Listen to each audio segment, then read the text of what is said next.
You're listening to the PRO Media Network, the next level in entertainment.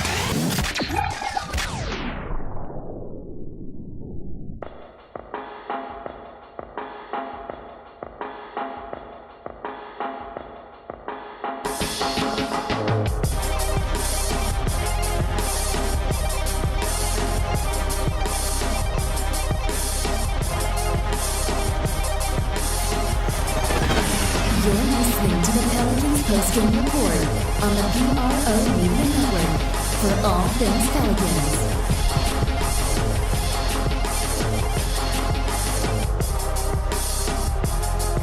For all things Pelicans, you're now listening to the Pelican Postgame Report.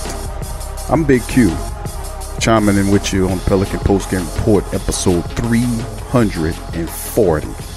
Episode 340 on the Pelican Postgame Report, and another loss. The Pelicans routed by Orlando. How are you? I know Anthony Davis is not there. I know Drew Holiday is out. Etwine Moore is out. But this is the Orlando Magic. The Magic. You know, the Magic. This team is 34. Actually, 34 and 38. That's not bad compared to what the Pelicans are. So I guess in all intents and purposes, they're playing as a better team than the Pelicans. But this game I seen, it was absolute laughable. The Pelicans were never even close in this matchup. At one point, maybe inside of a minute in the final quarter, they got up to 10 eventually before they blew it open. But the Pelicans stink, man. 31 and 43, this team absolutely stinks. You know, but anyway, before we get into any of that, welcome to the Pelican Postgame Report. I'm your host, Big Q, and on the Pelican Postgame Report, we are a podcast dedicated to true Pelican fans, NBA basketball fans that love real talk from the NBA, no teleprompter. We give it to you that real here on the Pelican Postgame Report. We'll cover today this abominable game between the Pelicans and the Magic as they were just blasted by Orlando in Orlando as they continue to fall through the flow. They are the Pelicans I'm speaking of. Also have some news to give you on as the latest acquisition. The Pelicans were able to sign a player. We'll tell you about Christian Wood, who the Pelicans picked up off a waiver as they got rid of Jason Smith. Very seldom used Jason Smith during his second stint with the team. And I applaud the move. I'll tell you more about it. Also, we'll try to see if we can dial up El Gentry and see if he has anything to say about this pathetic loss to the Orlando Magic. And once again, I keep saying the same thing over and again. I mean, it's like it's terrible, man. It's absolutely terrible. I cannot stand Elvin Gentry's brand of basketball. And what is Elvin Gentry's brand of basketball, you might ask, family? Quite simple. Garbage. Offense at the sacrifice of defense. Wide open. I've done it all season long. Counted the Pelicans give at least 12 wide open three-point shots every game. At least 12 wide open three-point shots a night against these teams. And they just absolutely stink. I mean, when it comes down to defense, guys don't know who they're matching up on. They're not communicating. They're doubling down on the same guy, leaving guys. You're supposed to run the guy off a three-point line. Instead, they'll double the guy in the paint, leave a guy wide open on a three-point line. It's just sad. Sad. It stinks. El Gentry is pure trash. He's garbage. And he just doesn't have what it takes to be a fully balanced coach, meaning teaching the principles of discipline. You can't have a winning basketball team as undisciplined as this team is. And just when you give Elfrid Payton credit, I got to rip it away from him. Give him credit for putting on a good string of games in which he averaged triple-double over 5 games, putting them in rare company. But even though he did that in a small stretch of games, Elfrid Payton really is shitty when it comes down to his defense. I mean, really bad. DJ Augustine just basically ran around him all night. And DJ Augustine is nothing like he used to be. But obviously, he's fast enough to get around Elfrid Payton, who just, I mean, absolutely a joke defensively nights. And it's the only thing I can say about Elfrid Payton, because he can't shoot the three. He barely can hit free throws. I could say his defense and protecting on and I can't even say that in most nights watching them. Like, you put together a good streak of games, but outside of that, very laughable. But anyway, let's get into the statistics of this matchup, Orlando and the Pelicans. The Pelicans continue to just stink, and a lot of people applaud. What's up, Quack? What's up, DJ? And the rest of the people out there that continue to applaud the fact that the Pelicans continue to lose. They're sitting at 31-43, and hopefully they get a decent spot to make a pick. Anyway, this matchup, if you look at some of the team statistics in this matchup between the Pelicans and the Magic, Pelicans weren't even close in this entire game. They were shot out from the start. The Magic shot 45% on the night, 15-38 from downtown, about 40%. The Pelicans were 10-34, just jacking up useless three-pointers, not attacking the paint like they're supposed to. Shot 37% from the field. Absolutely horrible. They only got to the free throw line 13 times, converted 10 of 13, almost 77%. They were out-rebounded 66-59 on the boards, out-assisted 28-24. And, of course, the Pelicans did hold their turnovers down, turned the ball over 13 times, and giving up 13 points off of 13 turnovers versus Orlando, who gave up the ball 14 times and gave up 14 points. Pelicans did actually win the fast break battle 18-13. And the points in the paint battle went to Orlando. Not too much the Pelicans actually won in this game. Not too much. And not really anybody had a decent game except for Stanley Johnson, believe it or not. Stanley Johnson was a guy that was actually able to make something happen off the bench. He played an extended amount of minutes, 28 minutes off the bench. It was refreshing seeing Jahlil Okafor play some heavy minutes. This was his biggest minute count in several games since he's come back off the All-Star break.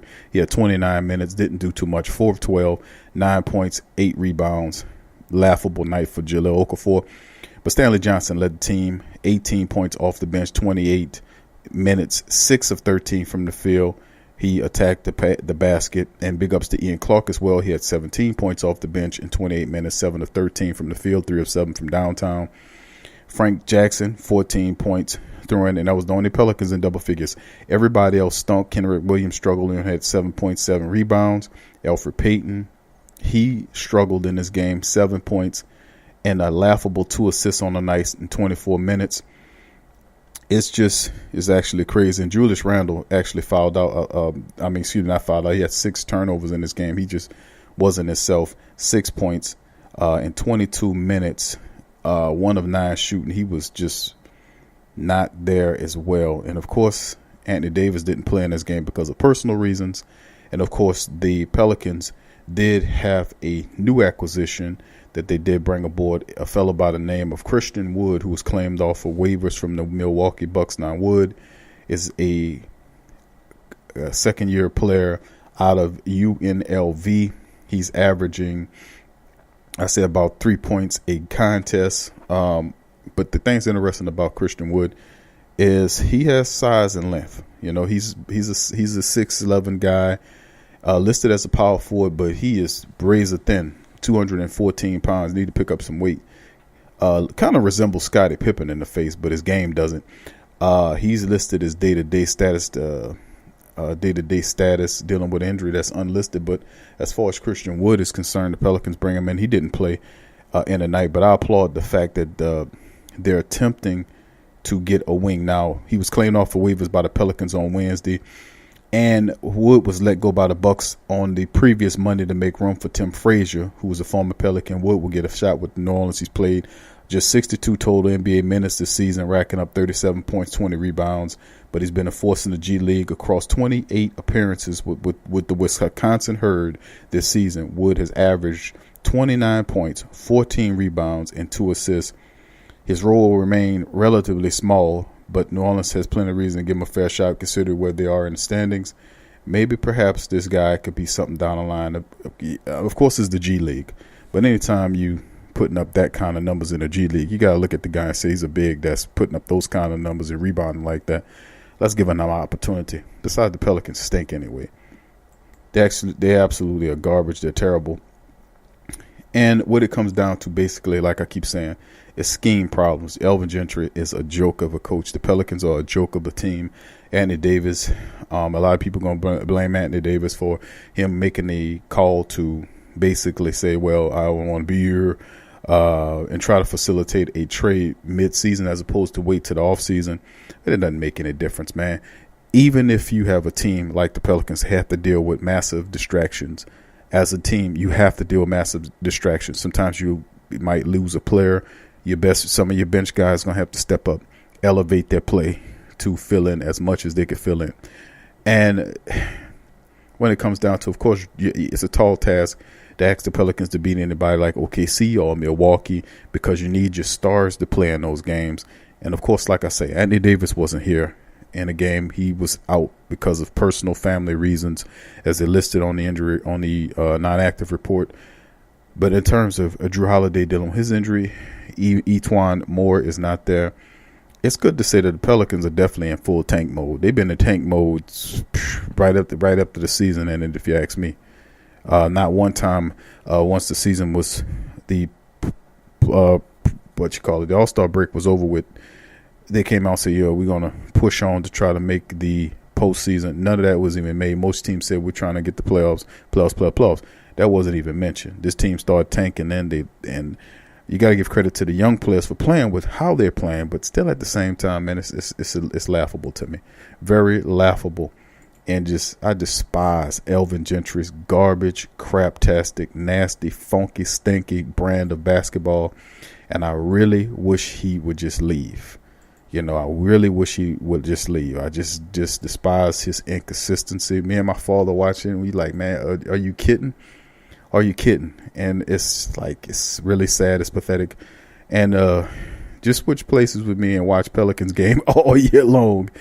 And as much as I would like to turn the TV off, I have to report to you what's going on with this pathetic team. But right now, the Pelicans, looking at the statistics, the standings, where they stand at in the standing race, because most people want to know, since we so crappy, so we so garbage, how terrible are we in the standings rates? Well, the Pelicans can't even lose right.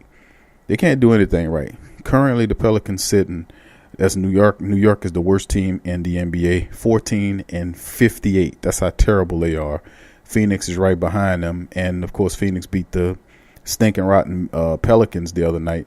Cleveland is then third, fourth of the Bulls, fifth are Atlanta, sixth is Dallas, seven is Memphis, eighth is Washington, and of course the Pelicans are ninth at a record of 31-43, 3 of 7 in the last 10, winning 3 of 7 in the last 10 contests. So let's get into the preview game as the Pelicans get ready, tune up to go back at it again. For whatever reason, they might as well just forfeit the season. They got the Houston Rockets coming up. That's going to be a interesting game. Of course, it's going to be in the New Orleans Smoothie King Center, and this game is going to, the Pelicans get a little break, so hope you won't see them until the 24th. And when you do see them again, they'll be taking on the Houston Rockets, led by Harden, who should be there. Of course, we know Drew Holiday will be out. E'Twaun Moore will be out. Possibly Anthony Davis will be there. But, of course, I'm not really banking on Anthony Davis. The way I've been seeing Anthony Davis plays, he's basically mailed it in. And I really hate to see superstars play like that, because you're making all this money, and then the best damn thing you can do is become like a bench player and passing it's pathetic. I just despise how Anthony Davis's play has been ever since he demanded a trade, and after the All-Star break, how he's just been a high-paid, overpaid role player on a team. Even though you're not the future of the team, you're still supposed to ball out. That's my mentality. But anyway, they take on the Rockets on the 24th of this month. Harden is the top dog on the team, averaging 36 points a game. Capella will be back. 12 rebounds a game, and Harden almost 8 assists a contest. No, Anthony Davis probably would play. I'm not expecting much out of him. Drew Holiday will not be in the game. And, of course, this is going to be a wipeout. Pelicans always play Houston strong, but they just simply don't have enough to deal with what Houston got. I'm sorry, you can't beat Orlando and Phoenix. What chance you got against them? But anyway, thank you for listening to the Pelican Postgame Report. I wish I had better news for you, but let's just be optimistic and know that the draft is coming and changes are definitely on the horizon. Thank you for listening. Subscribe hit the notification buttons. Thank you for listening. For me and the crew here, have y'all have a good night. Peace. Get straight sports talk from the Sports Coma with Big Q and the guys. Embrace Pet Insurance is more than just pet insurance. Embrace Pet Insurance promises to provide genuine support and certainty when your pet need it the most. With personalized accident and illness policies, compassionate customer care, 24/7 access to veterinary professionals, flexible wellness plans, timely claims processing, and online customer portals, their values is what makes them Embrace. So, when selecting a pet insurance company as a partner in your pet's care, you deserve a company that has your pet's best interests at heart. Get top rated and reviewed coverage for your pet today. Up to 90% back on bills at any vet, total protection, pet insurance and wellness, and dependable claims payments. Get the top rated and reviewed coverage for your pet today. Go to embracepetinsurance.com. That's embracepetinsurance.com. Check the link in the description section below.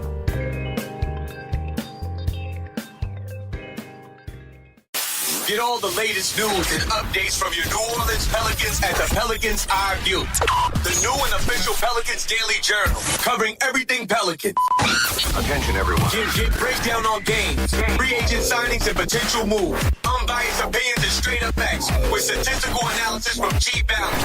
Go to www.thesportsdaily.com/Pelicans-I-View. Are you a boxing fan? Check out Ring Kings Boxing only on the PRO Media Network.